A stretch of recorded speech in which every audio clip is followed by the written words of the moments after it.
I got so much motherfucking design on right now.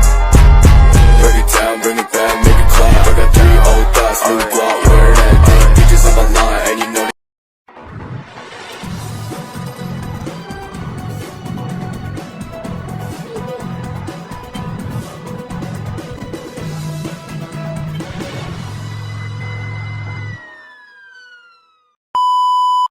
Jenayah Kuala Putih dan jenayah Kuala Biru sering kita dengari. Tetapi, apakah sebenarnya yang dimaksudkan dengan jenayah-jenayah tersebut? Jenayah Kuala Putih ini adalah jenayah yang dilakukan oleh seseorang yang terhormat dan berstatus tinggi di dalam pekerjaan. Ia juga turut dikenali sebagai jenayah korporat yang dilakukan oleh golongan profesional, tidak melibatkan kekerasan dan juga motif utamanya hanyalah kewangan. Jenayah Kuala Biru pula adalah jenayah yang dilakukan oleh individu kelas sosial yang lebih rendah. Jenayah ini berkaitan dengan soal peribadi yang didorong oleh tindak balas segera seperti pergaduhan, pembunuhan dan seangkatan dengannya.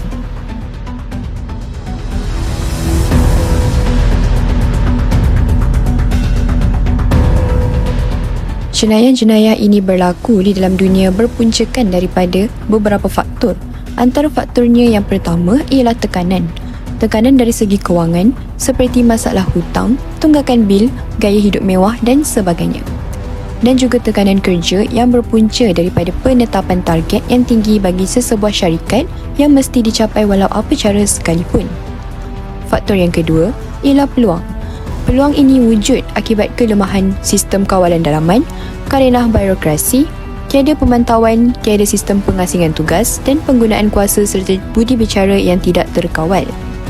Contohnya, prosedur permohonan yang mempunyai banyak tapisan sebelum diluluskan menyebabkan urusan menjadi lambat dan pelanggan menawarkan rasuah agar proses dipercepatkan.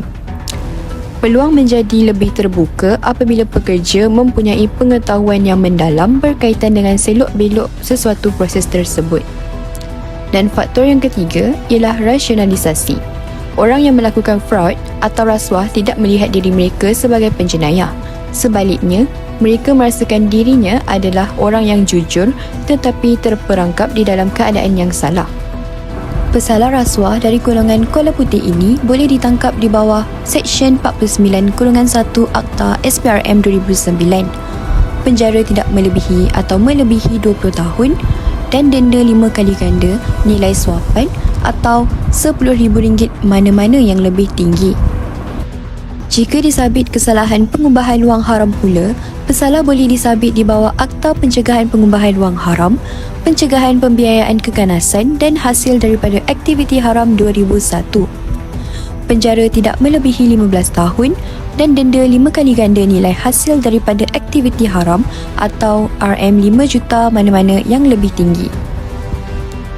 Manakala kesalahan menerima hadiah oleh pegawai awam pula boleh disabit di bawah Seksyen 165 Kanun Keseksaan atau hukuman penjara 2 tahun atau denda atau kedua-duanya sekali.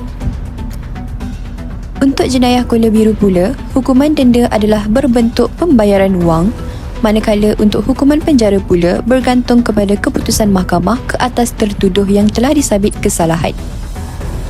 Antara contoh-contoh kes jenayah yang pernah berlaku di Malaysia bagi kes jenayah Kuala Putih yang akan dikupaskan ialah kes ahli politik Presiden Parti Ikatan Demokratik Malaysia atau lebih dikenali sebagai Parti Muda. Beliau didapati bersalah di atas 4 pertuduhan bersubahat pecah amanah, salah guna harta dan pengubahan wang haram. Contoh kes bagi jenayah Kuala Biru pula ialah kes rogol dan kes bunuh oleh pemandu bas ke atas mangsa bernama Nur Suzaili Mohtar.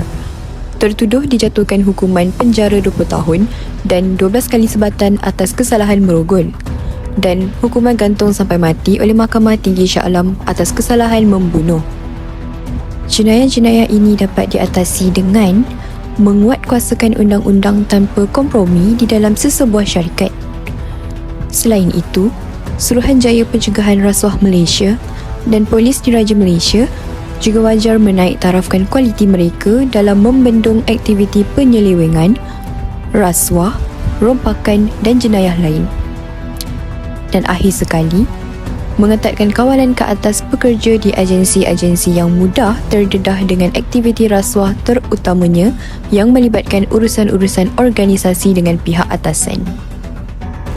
Kesimpulannya, walau apa jua identiti kita, jauhi dan hindarilah diri daripada perbuatan jenayah.